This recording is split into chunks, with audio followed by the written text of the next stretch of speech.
આજના કાર્યક્રમનો ઉદ્દેશ છે સમગ્ર દેશ જાણે છે કે દિલ્હીના જંતર મંતર ઉપર વિદ્યાર્થીઓ પોતાના હક અને અધિકારો અને શિક્ષણ પ્રણાલીમાં વારંવાર કેન્દ્ર સરકાર અને આરએસએસની બંનેની સંયુક્ત ભાગીદારીથી જે રીતે પેપર લીક કરાવીને એમના લોકોને ગોઠવવા માટેનું આખું એક ષડયંત્ર અને કાવતરાના ભાગ તરીકે જે ચલાવી દેવામાં આવે છે એની સામે સમગ્ર વિદ્યાર્થીઓએ જે છેલ્લું પેપર નીટનું પેપર આપ્યું એ નીટનું પેપર ફૂટી જવાને કારણે 23 લાખ વિદ્યાર્થીઓને એના ભવિષ્ય ઉપર અંધકાર છવાઈ ગયો। એ જ પ્રકારે એમાંથી 12 થી 13 વિદ્યાર્થીનીઓએ આપઘાત કર્યા અને એના સામે સમગ્ર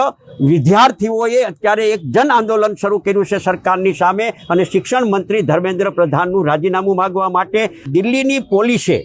બેફામ મારવામાં આવ્યો છે, લોહી લુહાણ કરવામાં આવ્યા છે। વિદ્યાર્થી અને વિદ્યાર્થીનીઓ આપણી દીકરીઓ જે છે એ દીકરીઓ ઉપર જે રીતે દિલ્હી પોલીસે અને અમિત શાહ અને નરેન્દ્ર મોદીની સૂચનાથી પોલીસે જે બેહુદુ દ્રોહવ્યવહાર કર્યો છે આ આગેવાનો સામે, એના વિરોધમાં જિલ્લા કોંગ્રેસ સમિતિ વેરાવળ અને આખા જિલ્લામાંથી બધાએ આગેવાનો કોંગ્રેસના ભેગા થઈ ધારાસભ્ય સાથે આજે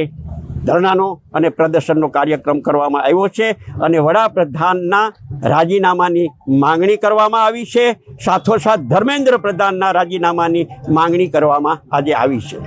જ્યારે વિપક્ષ કાર્યક્રમ કરે છે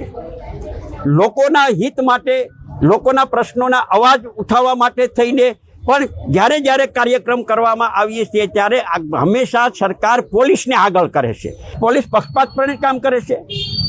કોંગ્રેસની વિરુદ્ધમાં હોય, રાહુલ ગાંધીને ગાળો દેવાની હોય, રાહુલ ગાંધીનું પુતળું બાળવાનું હોય અને ભાજપવાળા કાર્યક્રમ કરે તો એને પોલીસ છૂટથી કાર્યક્રમ કરવા દે છે।